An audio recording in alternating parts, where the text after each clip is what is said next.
से देखने पर हम पाएंगे कि वहां का सूर्योदय पश्चिम से होता है।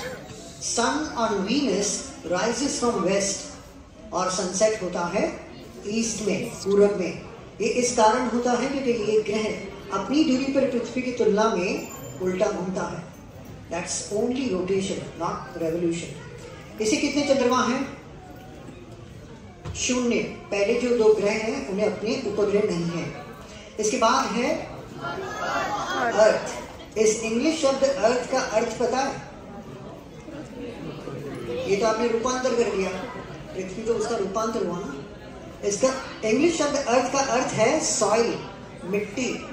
इसीलिए मटकी को हम कहते हैं अर्दन पॉट, क्योंकि विश्व में बाहर क्या है वो जानने से पहले हमारे पास क्या है वो जानना आवश्यक है, तभी जान पाएंगे कि बाहर क्या है। Okay, so this is the most important thing we take it for granted. अब ये एक ही ऐसा ग्रह है जहां जीवन है, और इसका कारण है कि इसके ऊपर द्रव्य स्वरूप में पानी है, ठीक है। लेकिन आपको पता है पृथ्वी पर पानी कहां से आया है? One more step here. One step behind. Answer is ice cream. हाँ, आइसक्रीम, लेकिन वो खगोलीय आइसक्रीम थी, यानी कि कॉस्मिक आइसक्रीम, जिसमें क्रीम नहीं था, सिर्फ था आइस। और इन आइस के गोलों को हम कहते हैं धूमकेतु या तो कॉमेट्स।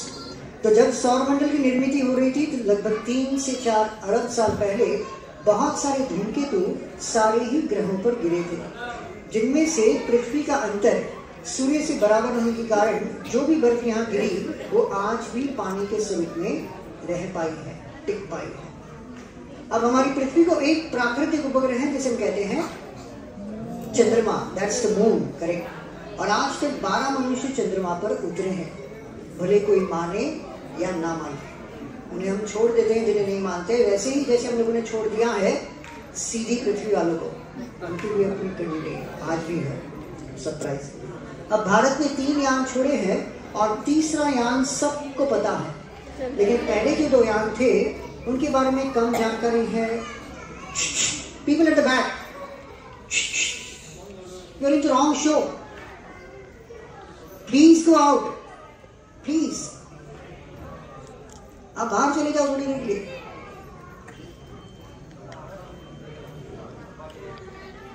अब पहले के जो यान थे उनके बारे में जानकारी कम है, तो मैं आपको बता देता हूं क्योंकि वो भी आपको आपकी जानकारी के लिए आवश्यक है। ओके, तो चंद्रयान 1 वो बनाया गया था 2 वर्ष के लिए, उसने 9 महीने काम किया, लगभग 9 महीने। लेकिन ये विश्व का एकमात्र ऐसा सैटेलाइट था जिसने अपनी आधी आयु में हमें 90 से भी ज्यादा, मोर देन 90% डेटा वापस ला कर दिया है। So Chandrayaan 1 was a highly successful mission, वो एक सफल मिशन रहा है। चंद्रयान 2 के सिर्फ और सिर्फ जो भाग नीचे उतरना था उसमें गड़बड़ी थी, जो भाग उसकी परिक्रमा कर रहा है उसमें कोई गड़बड़ी नहीं है, वो आज भी कार्यरत है। The mission is still active. और आपकी जानकारी के लिए उसने विश्व का सबसे पहला चंद्रमा के ऊपर का सोडियम मैप बनाया है। The point I want to make is it was never a complete failure the way some portion of the media projected it. Okay? तो आगे जाकर हमारे सैटेलाइट के बारे में जानना हो तो इसरो की वेबसाइट पे जाइए, ना कि किसी और चैनल की। चैनल किसके लिए हमें पता है, विज्ञान के लिए तो नहीं है। और चंद्रयान 3 के बारे में मुझे बताने की आवश्यकता नहीं है। बाय द वे, चंद्रयान 2 की ऑर्बिटर की प्रतिकृति चंद्रमा की प्रतिकृति के साथ लगाई है, वो आप बाद में जाकर देख सकते हो, राइट बिहाइंड यू। अब पृथ्वी के बाद कौन सा ग्रह है? मार्स। इसे हम हिंदी और संस्कृत में कहते हैं मंगल। लेकिन दुर्भाग्य है कि इसी देश के कई लोगों ने इसे अमंगल ठहरा दिया है। मैंने व्हाट्सएप पे एक जोक पढ़ा जिसमें लिखा है कि इस ग्रह का एक ही काम है, भारत में शादियां तोड़ना। लेकिन इस बेचारे को पता नहीं कि उसके नाम पे यहाँ दुकानें चलती हैं। तो याद रखना, कोई भी ग्रह किसी की भी आड़े नहीं आते। हम देख रहे हैं मनुष्य ही मनुष्य के आड़े आते हैं, और खास करके उनके जो ईमानदारी से काम करते हैं। तो आज की स्थिति है। अब इसका जो एक दिन है पृथ्वी जितना ही बड़ा है, 24 घंटे, तो इसका एक साल है वो पृथ्वी की 2 साल जितना बड़ा है। और इसे आप कितने चंद्रमा है? 2। अब मंगल की बात आता है एक लघु ग्रहों का पट्टा, यानी कि belt of asteroids. But now children be careful. The way they are shown is absolutely wrong. जिस तरह से वो बताए गए हैं वो गलत है, वो इतने बड़े नहीं है और इसी कारण इनमें इतनी भीड़ भी नहीं है। आप सोचो, यदि रॉकेट लेकर किसी एक लघु ग्रह पर आप उतरोगे तो दूसरा आकाश में कभी नहीं दिखाई देगा, नेवर एवर।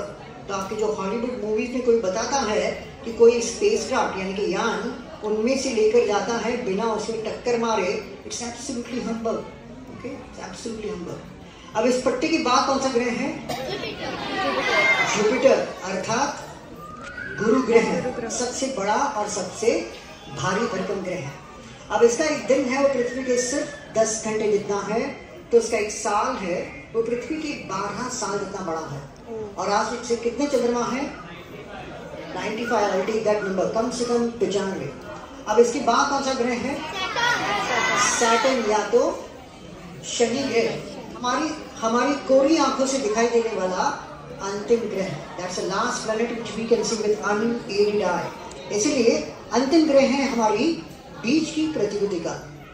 अब सैटर्न का अपना जो एक दिन है वो पृथ्वी के 11 घंटे जितना है, तो उसका एक साल है वो पृथ्वी के 30 साल जितना बड़ा है। और इसे आज कितने चंद्रमा हैं? आई टेक दैट नंबर, कम से कम 140। अब इसके बाद के जो भी ग्रह हैं उन्हें देखने के लिए दूरबीन की आवश्यकता होती है, उन्हें हम कोरी आंखों से नहीं देख सकते।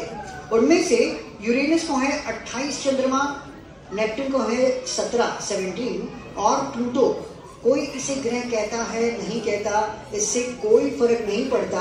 वो कल जहां था वहां आज भी है और हमेशा हमारे साथ ही रहेगा। उसे अपने 5 प्राकृतिक उपग्रह या तो natural satellites, you can still call it a planet, okay, it is still a planet.